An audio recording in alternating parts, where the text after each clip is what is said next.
The grove was serene, a refuge from the chaos of minds entangled in endless loops of their own creation. Buddha sat beneath the Bodhi tree, its ancient branches whispering secrets to the wind that danced through their leaves. Disciples surrounded him, each bearing a unique burden, bound by questions that echoed within their hearts like unceasing tides. Ananda, closest to Buddha, bowed and spoke, his voice trembling with the weight of unfulfilled aspirations and persistent frustrations. Master, Ananda began, though I meditate and follow your teachings, my desires haunt me as shadows under the noonday sun. Buddha's eyes met Ananda's, serene yet piercing, as though he gazed into the labyrinth of Ananda's restless thoughts. The path led them to a serene river. The Buddha bent down, picking up a clay pot and filling it with water. This bird flies in all directions, seeking freedom, yet the cord draws it back to the same place each time. Ananda nodded, his expression one of acknowledgement, yet the glimmer of understanding had not fully settled into his gaze.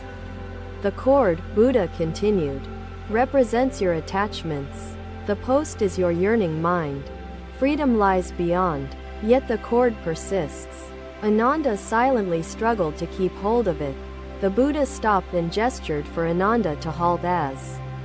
Well, Ananda, how does the pot feel? He inquired. Ananda wiped the sweat from his brow, replying, it is heavy now, Master, though it was light at the start. This grass bends in the wind, Buddha said, but when left untouched, it returns to stillness and its original place. Ananda's gaze followed Buddha's hand, his mind attempting to grasp the wisdom hidden within the simple motion of grass. The bird must rest, Buddha said, as the grass does, ceasing its flight, allowing the tension of the cord to weaken. But, Master, another disciple interjected, when the bird rests, does it not remain tethered, still unable to reach the sky? Buddha turned his gaze to the disciple, his serene expression unwavering, his voice carrying the weight of timeless wisdom. The bird rests not in surrender but in recognition, Buddha said, acknowledging its attachment, freeing its mind of illusion.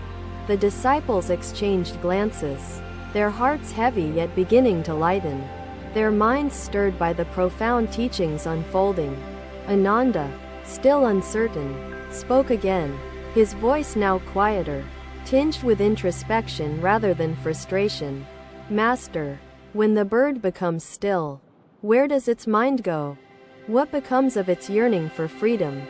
Buddha smiled, a gentle curve of his lips that seemed to carry the wisdom of countless lifetimes within its simplicity.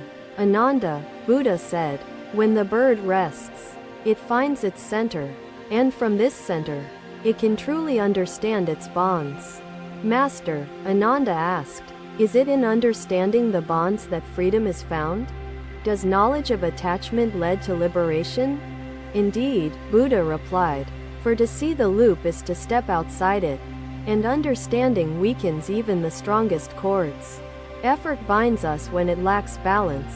Even I, Ananda, must learn to unburden myself. Though the path I walk serves the world, the Buddha explained. Each of you carries a loop within, a cycle of attachment and yearning that binds you to the post of your desires. Yet, Buddha said, to acknowledge the loop is to take the first step toward breaking it, toward finding the door to freedom. They returned to the monastery, the disciples sensing the serenity in their master's presence. The Buddha spoke to the gathered group. The sky does not cling, Buddha said, nor does the earth lament its cracks. They exist, yet they are free. His voice carried the wisdom of countless lifetimes as he shared his teaching. Balance is the cornerstone of true freedom. You must become like water. Ananda, Buddha said, flowing without clinging, adapting without losing your essence. Water rests within the earth, embraces the sky, and flows through all things without resistance, Buddha continued. But Master, Ananda asked, doesn't water meet obstacles? Doesn't it struggle against the rocks that block its path? Buddha smiled again, his wisdom dancing within the curve of his lips, illuminating the minds of his gathered disciples. Water does not resist the rocks, Buddha said, but flows around them, shaping its path without losing its purpose. We serve when full but must rest when empty. His words echoed through the hall, weaving into the minds of his devoted followers. Through the grove, the golden sunlight filtered, illuminating the disciples as though the universe itself bore witness to their awakening. Buddha rose, his movements deliberate yet unhurried, his presence commanding without force, his words still resonating in the clearing. To sever the cord is not to destroy it, Buddha said, but to transcend it, to rise above the illusion of binding. Ananda looked up at Buddha, his expression now a blend of gratitude and reverence, the glimmer of understanding awakening within him. Master, Ananda said, I will rest the bird of my mind. I will observe its bonds and seek the stillness within. The Buddha's weariness had faded, replaced by the tranquil energy of renewal. His simple act had imparted great wisdom. Through the metaphor of the clay pot, the Buddha illuminated the essence of impermanence and the necessity of surrender. The disciples began their evening meditations, their minds lightened by the profound truth of the middle path. The lesson of balance was now their guide, shaping their path to enlightenment and anchoring their practice. Ananda watched the serene moonlight, a reminder of the cyclical nature of burdens and release. Buddha sat once more beneath the Bodhi tree, his presence eternal, the embodiment of the boundless freedom he had shown. And so, the grove bore witness to minds awakening, to birds resting, to cords weakening, to the path to liberation unfolding. Another day, another journey, as Buddha and his disciples walked through parched lands under a sky heavy with unshed rain. Villagers emerged from their homes, their faces etched with worry, their voices a cacophony of grievances about scarcity and division. An elderly woman, her hands trembling, knelt before Buddha, her eyes hollow with hunger, her spirit weighed down by despair. Lord, she began, her voice breaking, we have followed your teachings, but the drought consumes us. Our hearts are heavy with conflict. Buddha bent down, cupping a handful of dry earth, letting it sift through his fingers as the wind carried it away. This earth bears the pain of its cracks, Buddha said, just as you bear the pain of thirst and discord. The disciples listened closely, their breaths synchronized with the stillness of the moment, their hearts stirred by Buddha's words. But tell me, Buddha continued, what happens when the first drop of rain falls into a well dry with waiting? The elderly woman looked up, her voice steadying as she replied, it ripples, reaching out to touch the edges of the well. And with each drop, those ripples grow, Buddha said, his tone calm yet resonant, his gaze steady upon the gathered villagers. Compassion is like rain, Buddha explained. It begins as a drop but carries the power to fill even the emptiest well. One disciple, moved by the metaphor, asked, Master, how can we offer compassion when we ourselves feel drained and parched by suffering? Buddha looked at the disciple, his expression unwavering, his presence embodying the teachings he now began to share. Compassion does not deplete, Buddha said. It replenishes the giver and receiver, creating ripples that reach beyond the self. The villagers exchanged glances, their hearts heavy yet beginning to lighten as Buddha's wisdom permeated the air around them. But Master, another villager asked, when resources are scarce, is compassion enough? Can kindness truly fill our empty bellies and parched fields? Buddha turned his gaze to the horizon, his eyes reflecting the boundless sky that seemed to stretch infinitely. Compassion is not the rain itself but the act of calling forth the rain, the essence of unity and understanding. The villagers nodded, their minds pondering the depth of Buddha's words, their spirits beginning to stir with newfound hope. Buddha walked to the village's dry well, his steps deliberate yet unhurried, his presence grounding yet uplifting. He knelt by the well, touching its dry surface, his movements deliberate, his silence profound, carrying an unspoken lesson. This well may be empty, Buddha said, but within it lies the potential to hold the rain when it comes. You are like this well, Buddha continued. Though empty now, your hearts have the capacity to hold boundless compassion and understanding. But Master, Ananda interjected, how do we cultivate such capacity amidst scarcity? Amidst the tension of survival and yearning? Buddha looked at Ananda, his gaze steady yet gentle, his words resonating deeply with the gathered disciples and villagers alike. Scarcity tests compassion, but it also reveals its strength, Buddha said. In giving, we discover that abundance resides within us. Compassion grows not in the absence of suffering, but in its presence, flowering where it seems least likely to thrive. The disciples meditated on Buddha's words, their breaths blending with the whispers of the wind and the silence of the earth.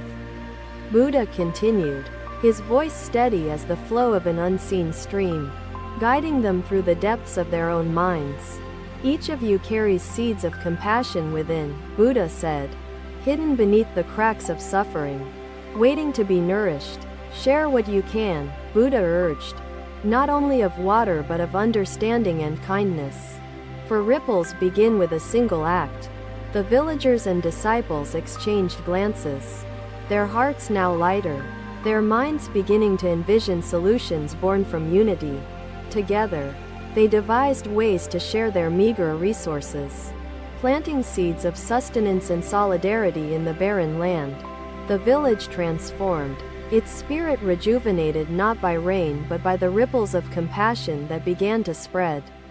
Buddha watched silently, his presence steady, his teachings manifesting through the actions of those he had guided.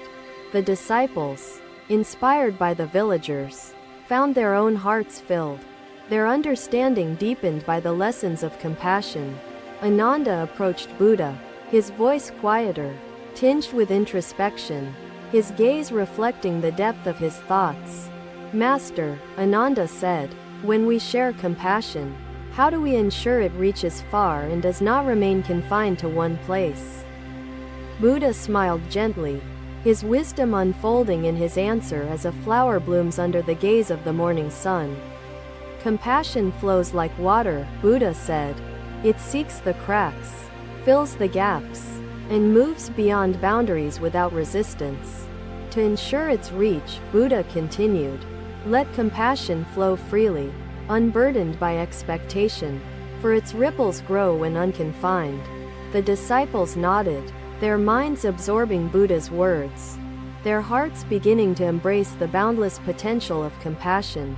The villagers, inspired by Buddha's teachings, extended kindness to one another, their collective efforts transforming the spirit of their community. Though the earth remained parched, the village flourished in its unity, its well not yet filled but no longer empty. Buddha rose, his movements deliberate yet unhurried, his presence embodying the teachings he had shared, his gaze steady upon the horizon. The rains will come, Buddha said, but until then, let the ripples of compassion sustain you, for they carry immense power. Ananda bowed deeply, his heart lighter than it had been, his mind turning Buddha's teachings over like polished stones. The sun began to set, its golden light fading, yet the villagers carried the glow of Buddha's wisdom forward. Buddha and his disciples departed, their footsteps steady, their minds enriched by the episode of compassion they had witnessed. And so, the parched lands bore witness to the ripples of unity, to seeds of hope planted amidst scarcity. The sky remained heavy with unshed rain, yet the hearts of the villagers and disciples felt lighter and boundless. And Buddha walked on, his presence eternal, the embodiment of compassion that transcended boundaries, waiting to nourish all it touched. Another day, another lesson awaited, as Buddha and his disciples gathered beneath a full moon illuminating the quiet bamboo grove. This bowl appears empty, But its emptiness is not meaningless, the Buddha began. His voice calm but filled with purpose. It serves when it is full, and it rests when it is emptied, the Buddha continued. His gaze unwavering. Ananda, his curiosity unquenched, broke the stillness. His voice a mixture of reverence and longing for deeper understanding. Master, Ananda began, we have learned of loops and ripples. But how does one truly walk through the door of liberation? Buddha rose slowly, his movements deliberate, his expression serene yet focused, as though preparing to guide them through profound revelation. He walked to a nearby hut, its wooden door closed but not locked, the faint creak of its hinges audible in silence.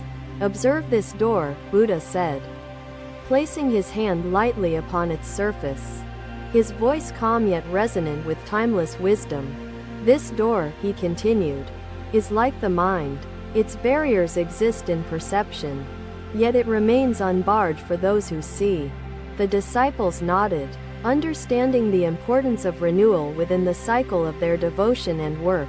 Do not fear emptiness, for it prepares you to receive anew, the Buddha said, his voice resonating with timeless wisdom.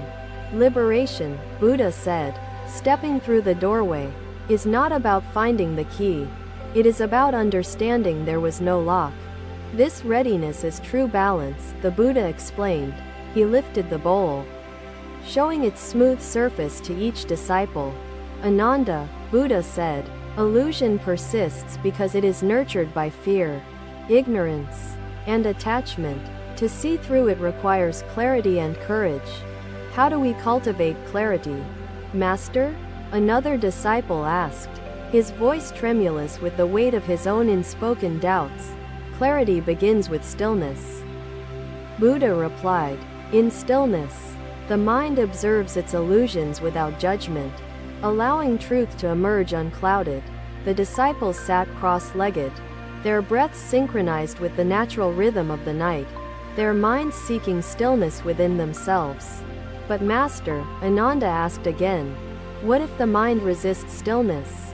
What if the door remains unseen? Its barriers too strong? Buddha stepped back through the doorway, his movements deliberate, each step carrying the weight of his timeless teachings. The mind resists because it fears loss. Buddha said, it clings to the known, even when the known causes suffering. But know this, he continued. The door to liberation does not lead to loss but to the boundless freedom of self-discovery. The Buddha's wisdom illuminated a path often obscured by the distractions of worldly pursuits and personal struggles. Ananda meditated, his thoughts clear and unburdened. Beyond the door, Buddha said, lies not an end but a beginning.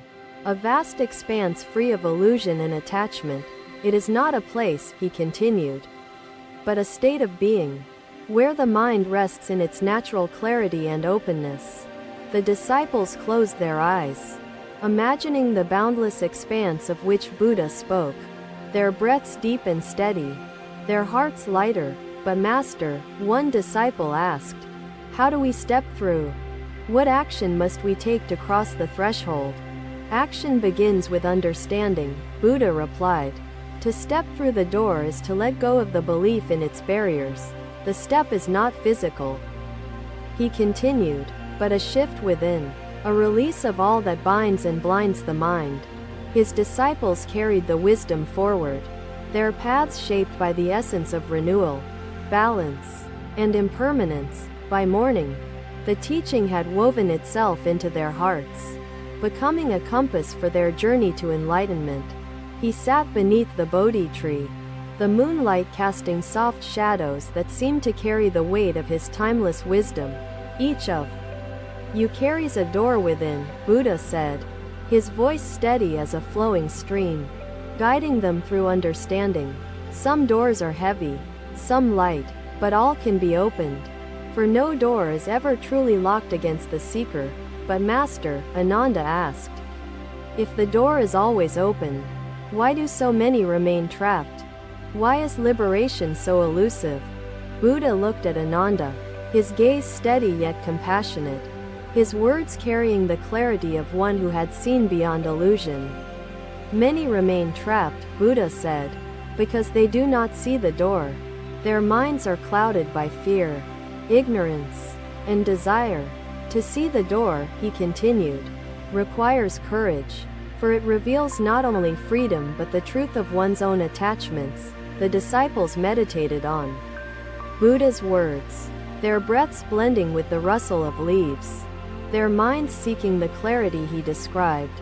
It is not a map, but the steady guide of your values.